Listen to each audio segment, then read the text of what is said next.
J'aimerais remercier le président sortant d'avoir bien voulu me faire l'honneur d'être membre de ce conseil d'administration pour ma toute première participation. Je compte donner le maximum pour que nous soyons à la hauteur de la tâche qui nous a été confiée pendant ces 2 années à venir. Pendant 10 ans, nous avons eu une fédération assez divisée. Nos premiers objectifs, notamment, c'est la réconciliation de toute la grande famille du volleyball, l'harmonisation de nos rapports avec la tutelle.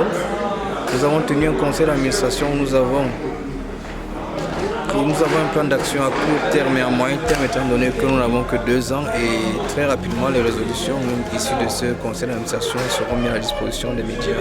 Il faut déjà faire le diagnostic a été fait. Nous avions une famille divisée et nous avons un cadre de concertation au sein de la Fédération camerounaise de volleyball, c'est l'Assemblée générale et le conseil d'administration. Nous échangeons beaucoup à l'intérieur de cette assemblée, de ce conseil, dans le calme et le respect.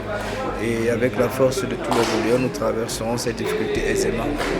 Le plus dur a été fait, nous sommes désormais unis et nous appelons tous les membres du volleyball qui ne sont pas encore avec nous à nous rejoindre pour qu'ensemble nous essayons d'écrire une nouvelle page du volleyball camerounais et avoir des ambitions plus grandes, et notamment en allant au fin fond des régions, des départements, pour que le volleyball puisse se jouer.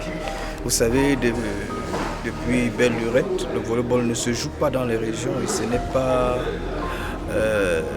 une politique d'inclusion qui avait été faite. Il y avait une certaine discrimination des régions et nous pensons qu'il faut aller vers ces régions, avoir des écoles, des formateurs formés et avoir une politique identique dans tous les centres de formation à travers la direction technique nationale qui sera appelée à jouer effectivement son rôle.